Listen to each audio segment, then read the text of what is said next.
Aujourd'hui,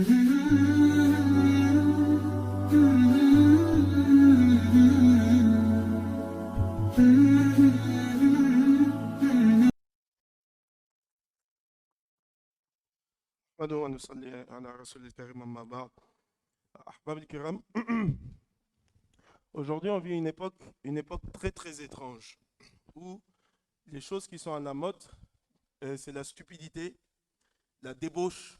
C'est ça qui est à la mode. Tout ce qui est bête, tout ce qui est futile. Regardez, juste regardez un peu les dessins animés des enfants aujourd'hui, ou regardez un peu ce qu'on voit sur les réseaux sociaux.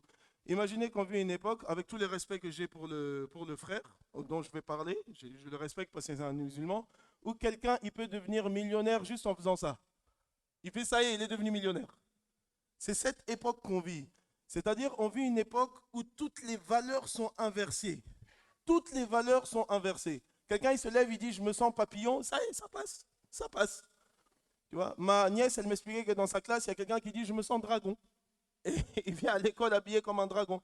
Donc, on vit dans une époque où toutes les valeurs sont inversées. Plus c'est stupide, plus ça passe. Ouais, juste l'athéisme. Le fait que l'athéisme se représente comme ayant une base scientifique, il n'y a rien de plus stupide que ça. Pensez que tout cet univers ait été créé à partir de rien et qu'il soit géré à partir de rien et que tout cela soit si parfait, le soleil, la lune, le système solaire, etc., à partir de rien, Wallahi al-Azim, ça c'est la pensée la plus, c'est d'une bêtise inimaginable. Mais c'est l'époque qu'on vit, c'est une époque qu'on vit, et ça c'est la ruse du shaitan. Pourquoi tu vois que c'est la ruse du shaitan? Parce que c'est sous prétexte d'être développé, c'est sous prétexte d'être avancé. Voilà, c'est quelqu'un d'intelligent, c'est la liberté. Il veut se sentir dauphin, mais il se sent dauphin. Pourtant, c'est un être humain.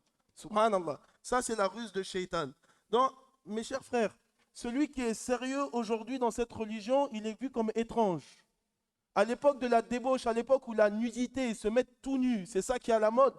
Celui qui est sérieux, la femme qui porte le hijab, qui porte son djilbab, qui s'habille ou qui porte sa abaya, qui s'habille selon la sunna, le musulman qui est sérieux, qui croit en Allah subhanahu wa ta'ala, lui, il est vu comme quelqu'un d'étrange. Parce qu'il est sérieux, tout simplement, parce qu'il suit les valeurs. I'm saying that today we're living a time of stupidity. Excuse me for the word, we're living a time of stupidity. Everything is upside down, upside down. Like today, if I say, okay, I feel like I'm a shark. I feel I'm a shark. This is what I feel. I'm not a human being. Call me. Everybody, oh, this is liberty. This is really good. Oh, mashallah. It's civilization. But it's stupid, Ahbab al-Kiram. It's really, really stupid. But today, fashion is stupid. Like I was saying, we have respect for the brother because he make Hifzul Quran, he's a good Muslim. But this brother become billionaire by making like this. If somebody see what I'm talking about the social media, he's making like this, he become billionaire. So this is the time that we are living. But the one who is serious in his deen, so he's going to be like strange. Everybody's going to see him like strange. The woman that doesn't want her body to be shown, and this is noble. Subhanallah. Who say that is noble that a woman walk around naked? She's married. Everybody's seeing. Every man is watching her. They're like, whoa, look at this. Look at the way she's walking. And this is good. And this is good. And after the same society, they fight against sexual aggression. What is wrong? What is wrong?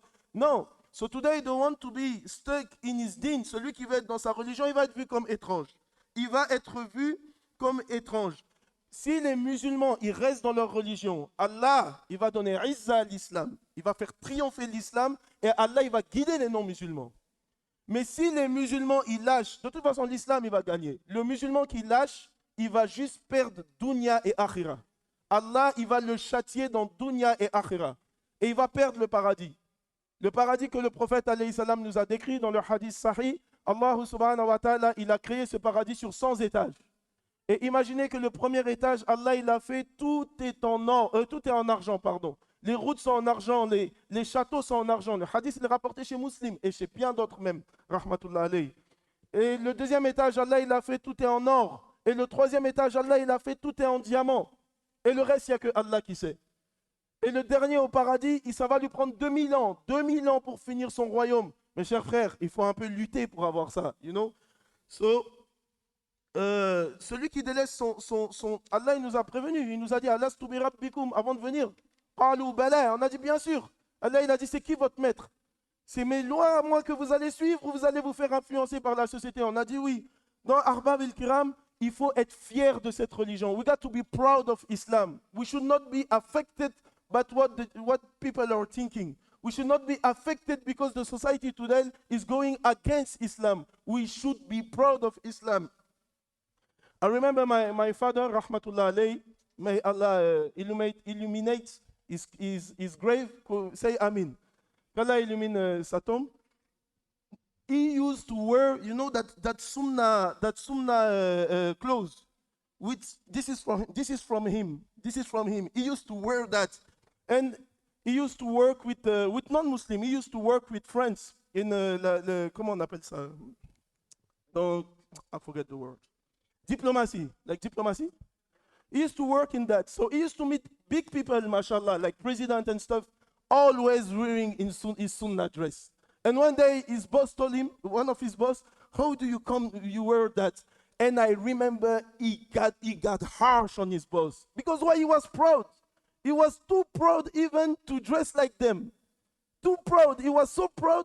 But today, Ahbab al-Kiram, where is this proudness of Islam? Where is the proudness? You see, in front of non-Muslim, may Allah forgive us, we are so influenced, so impressed by them. Aujourd'hui, on est impressionné par les non-musulmans.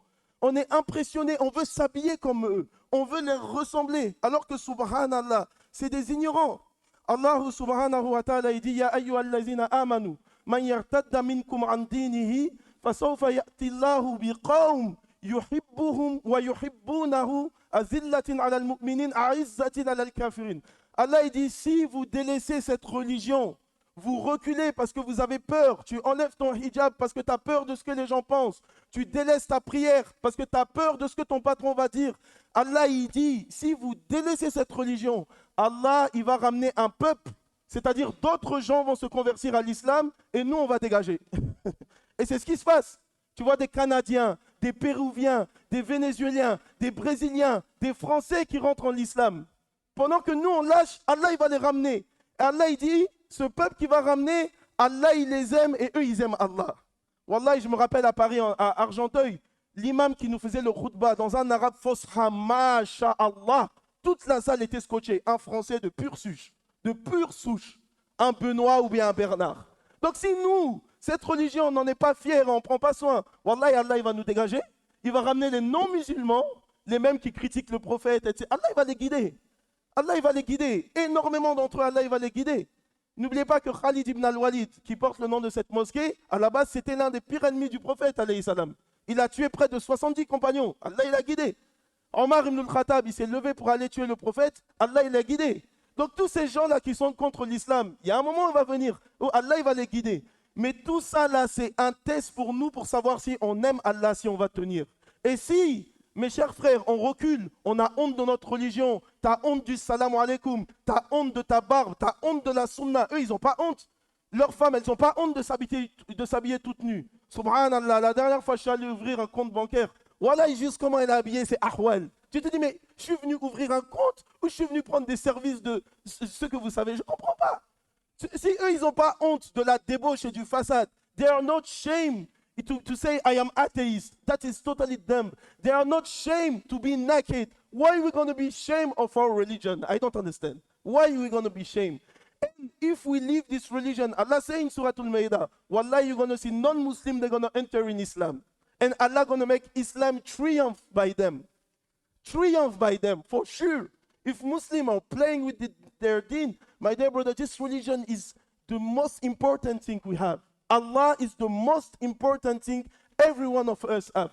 So if we play with this religion, wallahi, Allah says in the Quran, in Surah Al-Ma'idah, He said, I'm going to bring other people. They love me and I love them. You're going to see non-Muslim with full sunnah.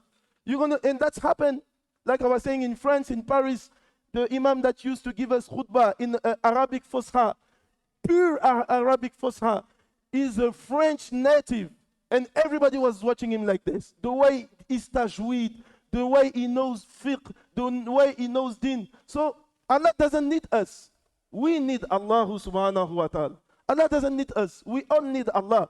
So, my dear brothers, Allah say, فَأَذِلَّةٍ عَلَى الْمُؤْمِنِينَ. Allah, il va ramener des gens qui sont, avec les croyants, ils sont humbles. أَعِزَّةٍ عَلَى الْكَافِرِينَ. Fiers face aux non-musulmans. Moi, je suis fier de dire que je fais la prière. Wallahi, aujourd'hui, demain, je ne sais pas comment je vais être. Qu'Allah il me guide jusqu'à ma mort. Dites Amin. Aujourd'hui, celui qui vient me dire coupe ta barbe pour un travail. Oh, mais vas-y, mon frère. Je ne sais pas ce que je vais lui dire. Celui qui ose me dire ça, coupe ta barbe à cause du travail. Je lui dis, mais tu es fou. Et on me l'a déjà dit, hein, mais tu es fou. La sunna du prophète, à cause de quoi? D'un travail. Et ma subsistance est chez Allah. Ma subsistance, elle est marquée chez Allah. Ce n'est pas ton travail qui me la donne. Oui, il faut travailler. Mais je ne sais même pas ce que je vais lui dire. C'est ça qu'Allah il dit. Allah il va ramener un peuple fier face aux non-musulmans. C'est comme ça que les musulmans ils doivent être. Au lieu d'être là à avoir peur. Wallah, excusez-moi les frères de ce que je vais dire. Il y a des frères, tu leur dis salam alaikum au travail, ils te répondent bonjour. Tellement il a honte. Limada, tu as honte de quoi? Tu as honte de quoi, Ahbab al-Kiram? C'est des êtres humains. C'est des êtres humains comme nous. Allah, c'est Allah qui a tout créé, qui contrôle tout. C'est lui qui gère, c'est lui qu'on adore. On doit être fier de ce dîn, fier de Nabi alayhi salam, fier d'être des frères du prophète alayhi salatu wassalam.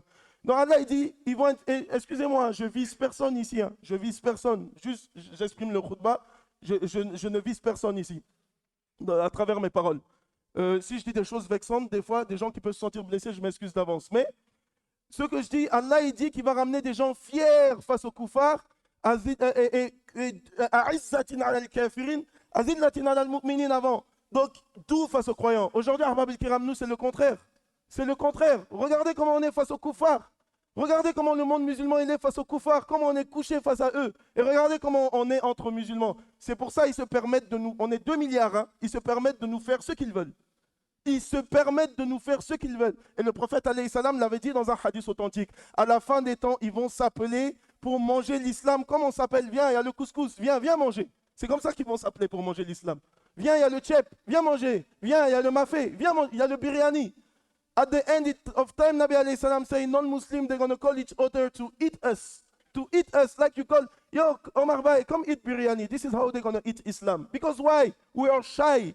And Allah say, Allah il parle de ces gens-là qui vont venir. Yujahiduna fi sabilillah. Ils font le djihad dans le sentier d'Allah. Le djihad, c'est pas tuer les gens. Hein. Tenir sa religion, être ferme dans sa prière avec ce siècle des réseaux sociaux et de la zina, c'est djihad. Wala yakhafuna lawmata laim. Et ils n'ont pas peur des reproches des gens. Allah il a dit, ah, tu mets le hijab, c'est ton problème. Tu n'es pas d'accord avec mon hijab, c'est ton problème. Tu n'es pas d'accord avec ma sunna, c'est ton problème. Allah il a dit dans le Surat Al-Maïda, ils n'ont pas peur du reproche des gens. On n'a pas peur. J'ai fait quoi? En cachant mes cheveux, en voulant être pudique, je t'ai fait quelque chose de mal? En m'habillant comme mon prophète, alayhi salatu wassalam, je t'ai fait quelque chose de mal? Ahbab al-Kiram. Donc ça, c'est comme ça que nous, on doit être, mes chers frères. Pensons aux Sahaba, comment ils ont souffert. Les Sahaba, radiallahu anhum. Eux, on leur mettait des pierres, Bilal radiallahu anhu, on lui a mis un rocher dessus pour qu'il quitte l'islam. Qu'est-ce qu'il répondait? Ahadun ahad. Allah est unique, Allah est unique, Allah est unique. Soumaïa radiallahu anha, la première martyre en islam, c'est une femme. Abu Jahl, il lui a mis une lance dans ses parties intimes. Elle est morte comme ça. Elle est morte comme ça. Combien les Sahaba, ils ont tenu? Mais regardez, ils ont tenu. Après, Allah, il leur a donné Izza. Nous, c'est la même chose, Ahbab al-Kiram. Allah, il est en train de nous tester toutes ces lois-là, etc. Cherchez pas des fatwas, cherchez la taqwa, cherchez pas des fatwas. Oui, c'est devenu dur, on cherche fatwa. Allah, c'est lui qui donne la subsistance. Wallahi, Allah, c'est lui qui donne la subsistance. Tu délaisses quelque chose de haram pour Allah, tu vas voir Ar-Razaq pour Allah. Celui qui enrichit, Al-Mourni, c'est Allah subhanahu wa ta'ala. Celui qui donne la richesse, celui qui élève, c'est Allah subhanahu wa ta'ala. Walahu maqalidu samawati wal ard. Il gère tout dans les cieux et la terre. Quelqu'un il vient, ouais, à cause, j'accepte pas ta religion, je t'accepte pas au travail si tu pries. Ah bon? Eh bien, bye bye. Je sais qu'Allah il va me donner mieux. Bil yaqin. C'est une certitude. Tu dois même pas avoir de doute. Tu dois même pas avoir de doute. Dans Ahbab al-Kiram, il ne faut pas qu'on troque notre religion. Regardez les autres, les Syrs. Pourquoi ils ne sont pas attaqués? La religion des Indiens. Même au Parlement, tu le vois avec son gros turban. Et pourquoi nous, on va raser notre barbe? Même au Parlement, tu le vois avec son gros turban. Mais c'est nous qu'on attaque. Parce que Ahbab al-Kiram, on a trouvé de la faiblesse dans nous. Les Juifs, chez les Juifs, il y a la burqa, il y a le hijab. Chez les Juifs, il y a la burqa, il y a le hijab. Et celle qui ne porte pas de hijab, elle se rache les cheveux ou elle met une perruque. Pourquoi ils ne sont pas attaqués? Parce que tu vois qu'ils sont soudés, ils sont forts. Mais Ahbab al-Kiram, c'est nous les musulmans, qu'Allah nous pardonne, on est devenus des suiveurs. Voilà pourquoi on invite tous les frères à rester fermes. Pour cela, il faut avoir des ambiances dans la mosquée, souvent pour affermir la foi, Inch'Allah ta'ala.